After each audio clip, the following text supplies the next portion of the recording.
In celebration of Women's History Month, the Growing Griots Literacy Learning Program Youth and Mentors will present Herstory, Black Women Who Speak Truth to Power. We want to give recognition and much gratitude to our sponsors for their support, and they are the National Great Blacks in Wax, the Chesapeake Employers Insurance Workers' Compensation, the Maryland Arts Council, and Baltimore Youth City Fund. Malcolm X stated that you can't separate peace from freedom because no one can be at peace unless he has his freedom. Throughout history, women have shaped traditional laws, led rebellions, played key roles in struggles, and shaped history and had a great impact on society. Who are they? Stacey Abrams, Morgan Dixon, Nika Nnamdi, Erica Bridgeford, to name a few. They are sheroes who are activists that have diligently persevered and accomplished their goals. These activists are dedicated to a cause and were able to convince others to believe in the cause that made social or political changes in the community, nation, and world. The time has come for women to step out of the sidebar or margin of history. Their influence is so vital to understanding the world we live in today. The Growing Griot youth and their mentors have been delving into the lives of these activists and their accomplishments. I encourage you to get a pen and pencil and paper to document what you hear, because our speakers will amaze you with their presentations and revelations. Desmond Tutu stated, "If you are neutral in situations of injustice, you have chosen the side of the oppressor." The first presentation will be about the Girl Trek organization founded by Morgan Dixon. The presenters are brother and sisters who are creative and enjoy working together. They are Christopher Washington, 13 years old and in the 7th grade, Kaylee Washington, 11 years old and in the 5th grade, and Kyan Washington, 7 years old and is in the 2nd grade. The Washingtons and the Girl Trek organization. Now to the stage, Miss T. Morgan Dixon and Vanessa Garrison, the founders of Girl Shack. How are you ladies doing today? Thank you. We're glad to be here. Now I have a couple questions for you. The first one being, what exactly is Girl Shack? Girl Trek is a health movement for African American women. And what does Girl Shack do? We use walking as a health advocate for the civil rights movement and social justice issues. We do it to heal our bodies, inspire our daughters, and reclaim the streets of our neighborhoods. And what was the idea behind Girl Shack? Well, before Girl Trek, I was a history teacher, and I read an article that stated 82% of Black women were over a healthy weight, and that we died at a younger age and a higher rate than any other race of women. I wanted to stop this problem, but I also somehow wanted to incorporate my Black history into this. I wanted my family, community, and all and every Black woman and girl to live prosperously. So when Morgan and I found that our ideas aligned, we started Girl Trek together. And why do you use Black history? Actually, it's Black Herstory, and we're walking for our history because we're finishing what our ancestors started. We worked for Harriet Tubman and the Montgomery bus boycotters because we believe women can empower women to make walking a healthy habit in their daily life. You do have a slogan, right? Yes, we do. Take a walk, join the movement. Now, What is the accomplishments you have made throughout the entire period of Girl Shack? Well, we did get 1 million girls and women to join us walking before Girl Trek. And we were included in the 1% of the social innovators in the world by the industry-leading funders. And what is the goal for Girl Shack?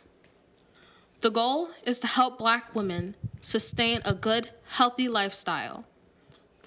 It's also a great influence on younger generations.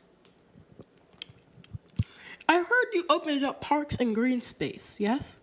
Yes, we've opened parks and green space and walking trails because we need to keep our environment healthy as well. And how do we join Girl Shack?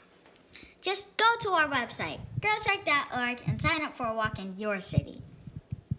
Before we go, do you have a final comment to make before we go? In the footsteps of civil rights legacy and the national health movement, Black girls and women, be change makers in your lives and in your community. take a walk, join the the movement. It is with extreme pleasure that I introduce to you Haja Inubisi Ishmael. At 9 years old, Haja is one of the youngest students in the Growing Griots Literacy Learning Program and one of the most powerful.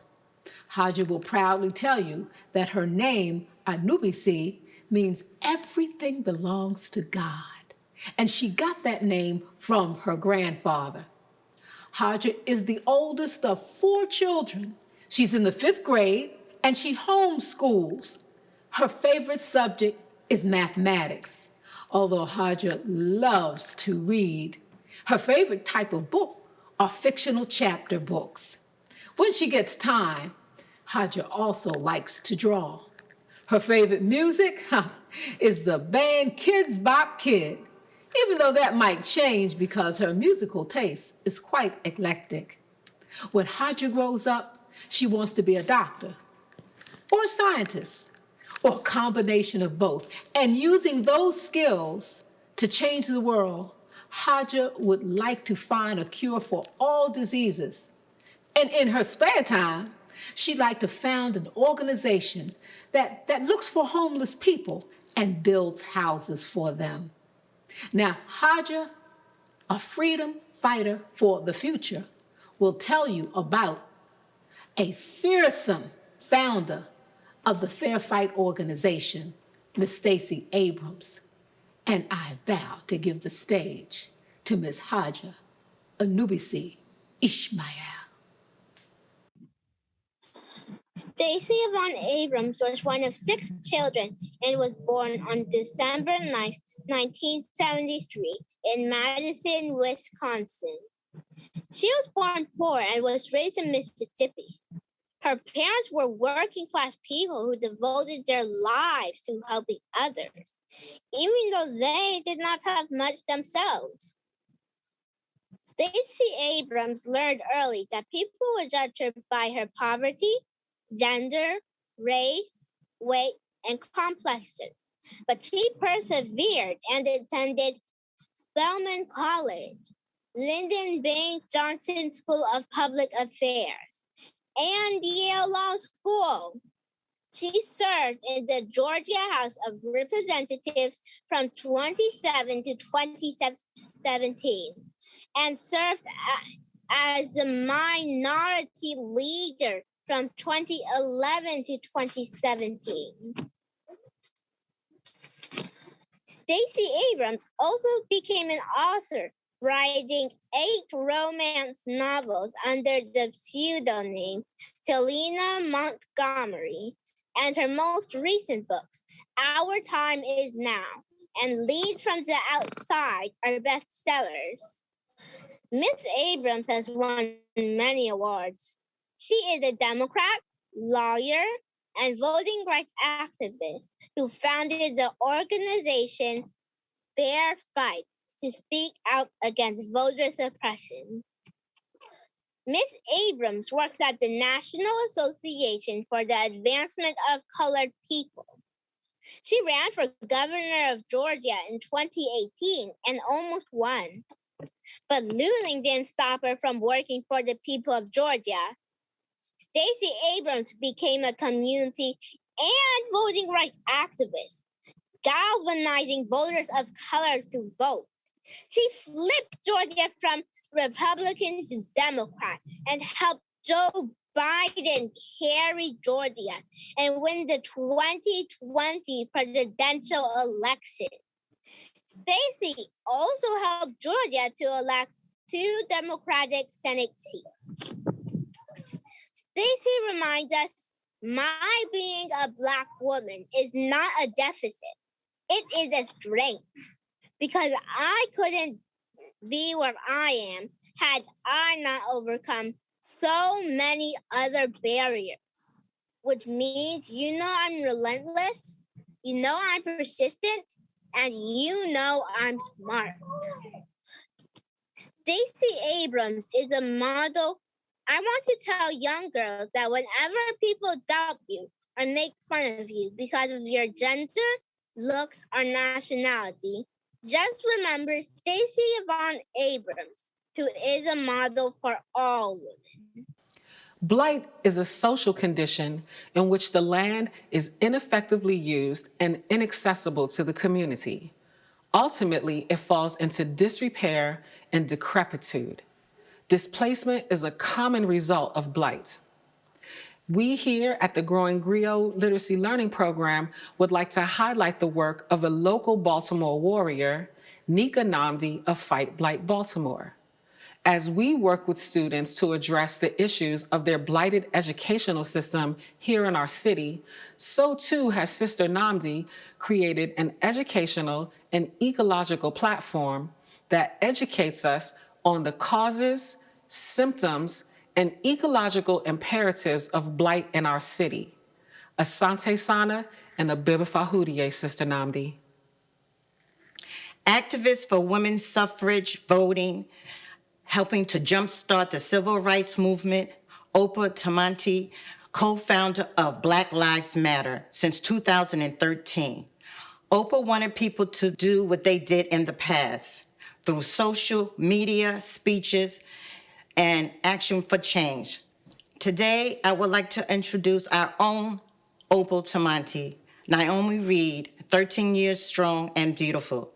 Naomi loves anime and Japanese cartoons, novels, and graphics.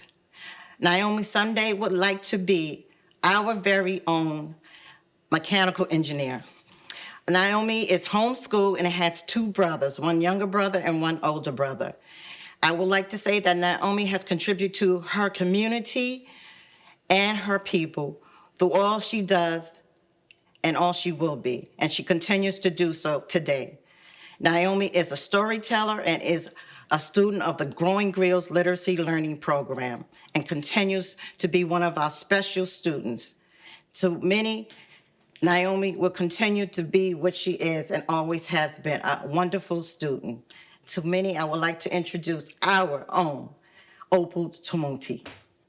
Black Lives Matter started as a hashtag made by Patrisse Cullors after the murder of Trayvon Martin and the acquittal of George Zimmerman, his killer, in 2013. Soon, it flourished into a national organization founded by Opal Tamanti, Patrisse Cullors, and Alicia Garza. It then grew into a national social movement. As the movement grew, they aimed its focus on racism, the inequities and unjust treatment of Black people. They protested many cases across the country, including the Michael Brown case in 2014. Their achievements and protests were viewed on various news channels and in articles in newspapers and magazines, including the Essence magazine in 2015. The movement had grown exponentially and had developed grassroots chapters across the country. Each chapter was a part of Black Lives Matter as a whole, labeled as Black Lives Matter Grassroots, and each chapter focused on the specific problems of the communities they were located in. 2020 in particular was a big year for the movement, as it held a series of protests after the killings of Breonna Taylor, George Floyd, Ahmaud Arbery, and so many others by the police. They also, due to COVID-19, held virtual conferences, gave speeches and interviews, and were even nominated for a Nobel Peace Prize. Some people like to compare the Black Lives Matter movement to the Black Power movement, and it's true, they do share some similarities in the sense that they were both fighting for the rights of Black people, but their ways of going about getting their points across are vastly different. The Black Lives Matter movement focuses on using nonviolent protest tactics, while the Black Power movement was all about standing up for yourself and fighting for your rights, even if it meant using violence. Some people like to compare the rioting and looting to the protests of the Black Lives Matter people, even though they focus on protesting nonviolently and don't use any sort of weapons. They also disagree with the demands of the movement and how they're getting those demands heard. We don't need a pretty little story to put a bow tie on. Black Lives Matter is more multi-faced than that. It's actually our own strength. Black people, we are fully deserving of the room and space to fully express our humanity. That is what Black Lives Matter is all about. Thank you. In the scriptures, there's a mother who earned the title of Defender of the Dead. Her love is so sacrificial that it is unmatched in literature. In Baltimore, there's also a mother, a daughter, a sister, a family member, and a friend who has sacrificial love not only for the city of Baltimore, but for all who dwell therein. Her love, too, is as strong as death. Baltimore is the home of the National Great Blacks in Wax Museum. And in the lynching exhibit, there's a section entitled, "And Now We Lynch Ourselves." It depicts the number of deaths that are lost to illegal drugs and gun violence. Also in the museum is a wax figure of Baltimore jazz great Billie Holiday. And in 1933, Billie Holiday recorded what was deemed to be the first and greatest protest song. In memory of Billie Holiday and that song, and in introduction of Erica Bridgefoot of Baltimore Ceasefire, I give to you Strange Fruit 2021. Baltimore trees bear a strange fruit,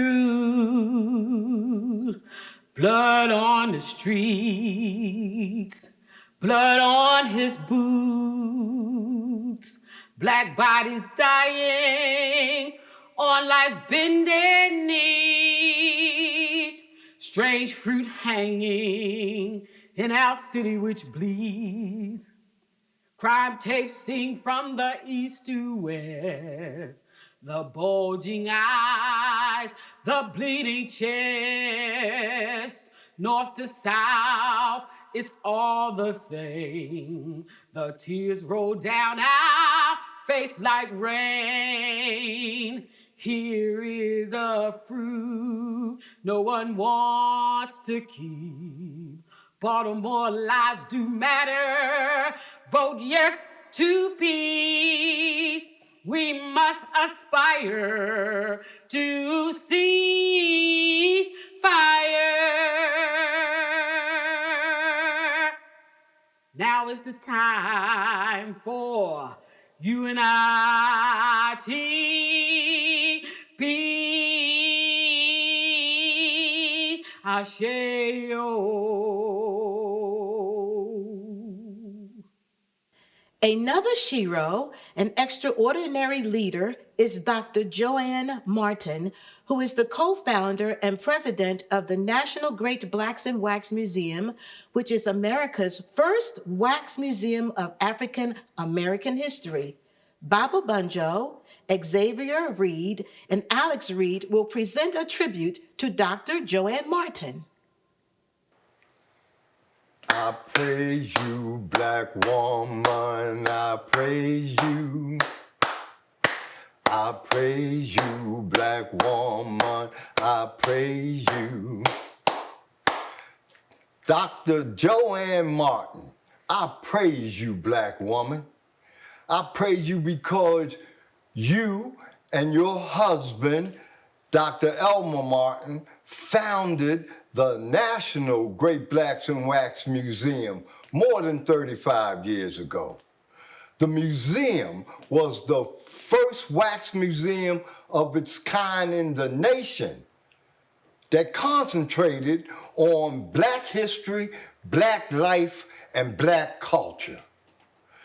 The museum is a national attraction, so it's been featured in major television outlets like CNN, NBC, and BET, and in major